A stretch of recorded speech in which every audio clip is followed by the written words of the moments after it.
dire ou pas? Charles. Charles, pardon. Je suis concentré, attendez, moi je suis ailleurs là. Pardon, excusez-moi Nico. Que ça a été pour vous un prime physiquement aussi un peu difficile. Il y a eu un petit moment de flottement en coulisses, vous êtes revenu comme si de rien n'était. Ouais, la vérité, j'ai fait un malaise il y a quelques minutes. Mais pas très grave, tout va bien, vous en faites pas. Ouais, une petite demi-heure, il y avait un petit coup de pompe. Ouais. Voilà. Mais ça va, hein. Et t'es remonté sur scène comme un artiste serait revenu sur scène, bravo. C'est ça la classe. Karima. Franck, tu affronteras donc Ebony en demi-finale. Qu'est-ce que ça te fait, ta réaction à chaud? Bah moi je suis forcément ravi. Je pense qu'il y a un truc que j'espère que vous n'avez pas oublié, c'est que Bonnie et moi on est nés le même jour. En fait. Même année, même jour? Non. Non, pas la même année, mais le même jour. J'ai eu un doute. On a le même anniversaire. Rappelez-moi la date. Le 15 octobre. Et on a déjà eu l'occasion d'avoir un duo à deux. Alors, le 15 octobre, bien sûr, vous dites, on n'a pas vu l'anniversaire dans le château entre Yvonne et Franck. C'est qu'en fait, l'anniversaire, c'était avant de rentrer au château. Voilà. Vous êtes tous copains. Vous arrivez dans le dernier. Parce que je crois que ça s'est lancé. Non? Ou j'ai raté un truc? Moi, j'ai raté une semaine du château. Parce que j'ai pas vu de double anniversaire. De l'aventure. Ok.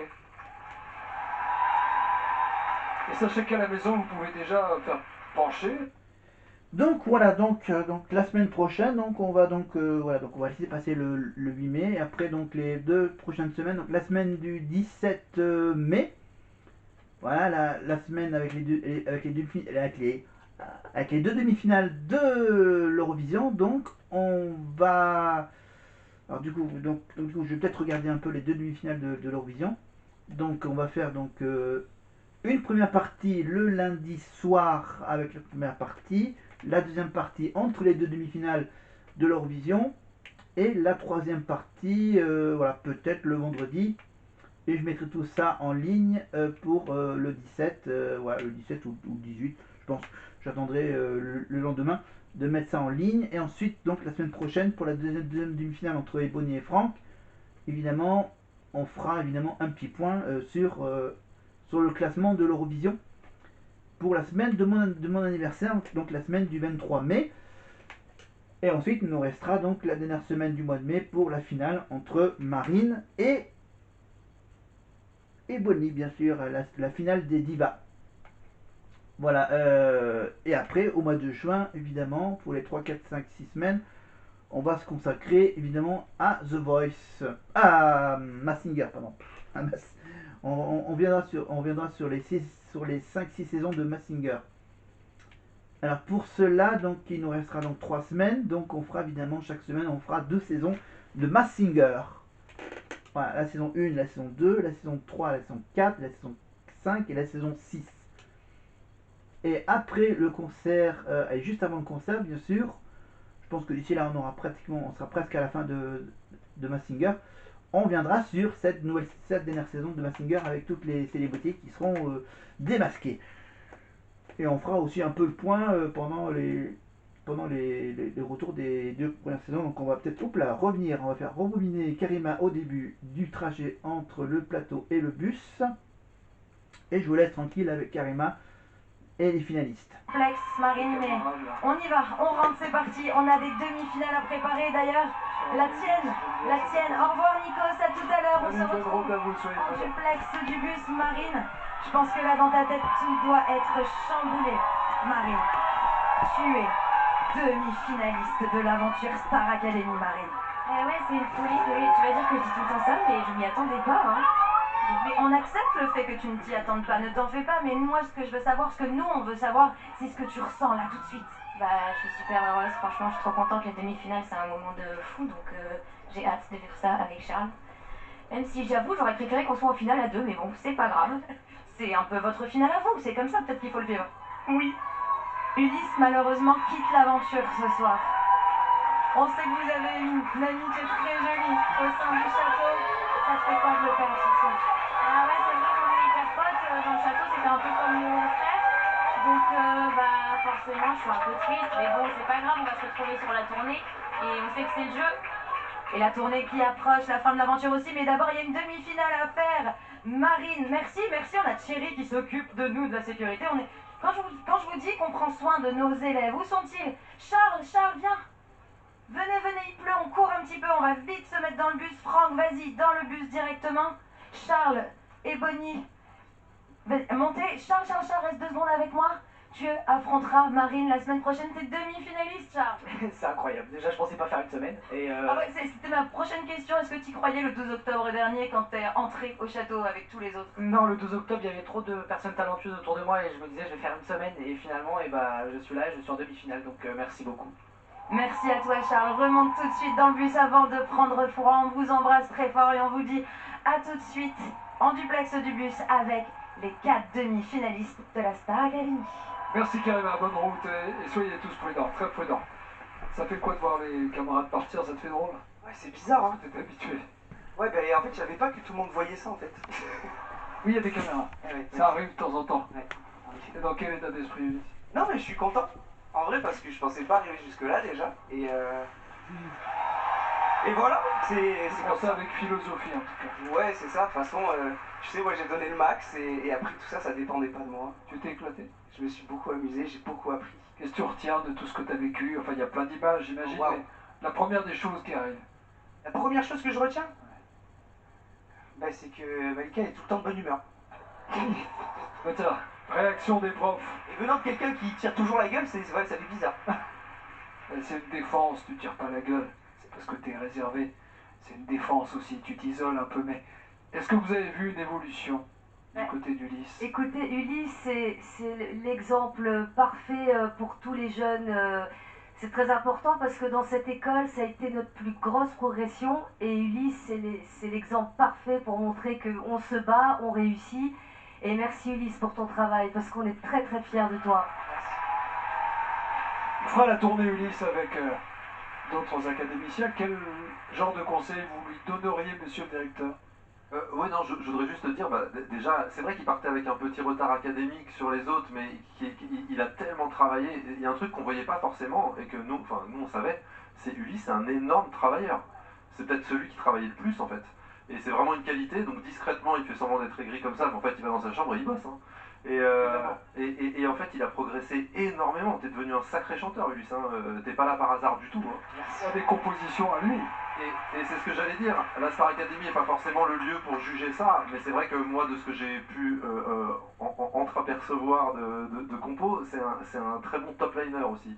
C'est quelqu'un qui sait faire des mélodies et c'est une vraie qualité pour l'après. Donc, Ulysse, je pense que tu as des belles choses qui s'annoncent pour la sortie du château. Merci beaucoup. Quand on a un prénom comme le tien, on ne se perd jamais. On revient toujours à la maison. Quel est, parmi ceux qui restent, ton coup de cœur? Parmi les élèves, est-ce qu'il y en a un avec qui tu t'es senti un peu plus proche ou une? Oh bah c'est pas une surprise, c'est Charlie. Hein. Charles, c'était un peu mon petit frère de l'aventure. Et c'est marrant parce que je l'ai un peu vu grandir au final. Aussi, il a aussi évolué. Ouais, parce que quand il arrivait dans le château, il avait pas du tout cette mentalité-là et cet état d'esprit. Et en fait, j'ai découvert sa sensibilité et tout, et je me suis beaucoup attaché à lui. Ce que je voudrais vous dire, c'est que vous incarnez une génération bien plus tendre qu'on ne le croit. Avec ses fragilités, avec ses doutes. Avec parfois des images des plus grands qui ne font pas rêver nécessairement. Je crois qu'on en est tous responsables aussi. Donc vous voir vous battre, et surtout ne pas vous perdre dans vos doutes, mais vous trouver dans vos rêves, ça n'a pas de prix.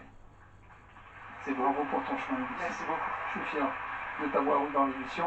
Je te salue, je te dis et je te le répète ici, tu seras toujours chez toi. Toujours. Tu reviendras quand tu auras une chanson, quand tu feras des tournées. Et à partir d'aujourd'hui, tu pourras dire que, ok, la vie d'artiste, c'est pas une utopie. Ah non. Ça sera ta vie demain. Et ouais. Salut, passe le bonjour chez toi. Merci beaucoup. Merci. Un tonnerre d'applaudissements pour Ulysse, s'il vous plaît. Dans un instant, le gage du professeur de théâtre Hugues Gamelin, une nouvelle interro des profs. Le spoiler du directeur et sur scène Gaëtan Roussel, Stilto aussi. Mais d'abord, souvenez-vous avec son... Il est 1000... Voilà, donc on va rapidement avancer. Parce que là, j'ai pas grand chose à dire, j'ai à peu près tout dit. Évidemment, pour la Star Academy 12, ça attendra la semaine prochaine. s'attendra à la première demi-finale parce que je crois que ça sera... voilà, si je me suis trompé, c'est pas grave, je me rattraperai la semaine prochaine. Allez, on va passer donc la chanson inédite de MC Solar, de Claude. Voilà, qui est en tournée en France, Belgique, Suisse, Canada et La Réunion depuis le mois de mars 2025. Claude MC Solar. Voilà, avec ses tubes des années 90-2000. Allez, maintenant on est dans le bus avec Karima maintenant, c'est ça? Mais pas uniquement. Leurs conversations ont parfois comme un... Ah non, c'est un petit magnéto avec le château. Il est de quoi parlent nos académiciens pendant leur temps libre. Ouais, du beurre salé, c'est du beurre avec du sel. Et en train, c'est plusieurs voitures. Une voiture, c'est juste un truc qui bouge, qui se déplace. Voici les conversations les plus essentielles. Quand t'as passé la journée à la mer et qu'après tu reprends le scout, t'as le cul qui gratte, mon frère. C'est une dinguerie, genre. Au plus profonde. Je crois qu'il y a un destin. Non, je crois que le temps qui avance et les choses qui arrivent, genre le mécanisme de la vie sur Terre. Intéressant. Enfin, tout ça pour dire à la base que je voulais regarder des téléfilms de Noël. Sinon, un peu de géographie, ça vous tente? D'ailleurs, le Mont-Saint-Michel, c'est à la Normandie, on vient de dire. C'est prouvé que c'est plus proche. N'importe quoi. Si tu regardes géographiquement, c'est marqué en Normandie. Non, fake. Fake news. Autre sujet, les fruits et légumes. Et sur ça, Franck et Ulysse ont un avis bien tranché. Pas fan de la banane. La hype autour des olives, je la comprends pas. L'avocat tout seul, c'est pas ouf. Genre, la poire, pour moi, c'est la pomme en moins bon. Qui mange des endives et prend du plaisir. Marine, fruits et légumes, ça vous parle? Le litchi, j'étais traumatisée depuis que j'en ai pris un dans l'œil au lycée. Je te jure, il y a un mec qui était à 30 mètres de moi dans la cour. Il lance un litchi. Et je m'arrive pile dans l'œil. Et avec la coquille ou sans? Avec la coquille. Ulysse préfère parler d'une de ses grandes passions, les animaux. C'est ma passion, les canards. Le lama, il m'énerve. Un jour, il m'a craché dessus, je l'ai recraché dessus. J'ai un vrai débat. Dos argenté contre un grizzly qui gagne. Et ça peut durer longtemps. Mais le chat, il est malicieux. Le chien, il gagne quand même, moi, je pense. Moi, je parie sur n'importe quel chien. Ah, tu penses que le chien gagne, toi? Ouais. Coquille? Très longtemps. Non, chihuahua chat, je parie sur le chat. Non, mais le pire, je crois que c'est le koala. On vous laisse réfléchir, Ulysse. En tout cas, certains sujets sont plus sensibles que d'autres. Attachez vos ceintures. Tu roules à 130, t'es tranquille, le mec il te colle au cul à 180, arrête. Les limitations c'est 130 et tu veux rouler vite, je sais pas, bah dans un champ, roule tout seul. Ce qui est énervant, c'est quoi? C'est quand tu veux partir en vacances, tu veux avoir ton permis, et quand c'est à ton tour de passer le truc, la voiture elle démarre plus. Et là il te dit, désolé mais c'est trop tard. Tu peux aller t'asseoir, tu passeras ton examen un autre jour. Pour calmer tout ça, si on parlait enfin de musique. Moi j'aime l'opéra. Ah, bah voilà. L'opéra, c'est délicieux. Moi, j'aime la tropézienne. Bon, ça sera pour la prochaine fois. Ah ouais, la tropézienne. La tropézienne c'est très très bon. On va prendre maintenant des nouvelles de Karima et des élèves sur le chemin du retour, ma petite Karima. Comment ça se passe pour vous? Je suis en compagnie, cher Nikos, des demi-finalistes de la semaine prochaine, Marine et Charles. Marine, tout d'abord, j'ai posé cette question à Charles tout à l'heure, donc à ton tour, Marine, est-ce que tu pensais arriver aussi loin dans l'aventure? Non, pas du tout. Moi, je pensais partir dès le début. Donc, à chaque fois, c'est une nouvelle étape. Après la tournée, Noël, Nouvel An. Là, c'est la demi-finale. C'est incroyable. Donc, vous vous retrouvez face à face. Est-ce que c'est une situation qui vous plaît? Est-ce que ça vous stresse un petit peu? Bah, en fait, on en avait déjà parlé et on s'imaginait se retrouver face à face à un moment donné. On savait pas trop quand. Demi-finale, au final. Enfin, on avait imaginé la situation. Et bah, c'est stressant, non? C'est cool en vrai. Non, moi je pensais avec vachement de légèreté et peut-être de recul, ou je sais pas, mais je me dis juste, bah, une semaine en plus, je vais me battre pour gagner ma place, tu vas te battre pour gagner ta place, et puis bah, on va donner le max, et puis c'est le public qui décidera, et puis on sait qu'il y en a un ou deux qui va partir. Enfin, c'est le jeu, on sait très bien, donc je mets pas la pression, je me dis juste qu'on va kiffer. Est-ce qu'il y a une chanson que vous rêveriez de chanter ensemble lors de cette demi-finale? On avait eu la chance de vous voir sur le Prime, sur Quand on n'a que l'amour. Est-ce que là, il y a une autre chanson que vous aimeriez interpréter ensemble? Bah, c'est vrai que c'était la chanson qu'on voulait vraiment.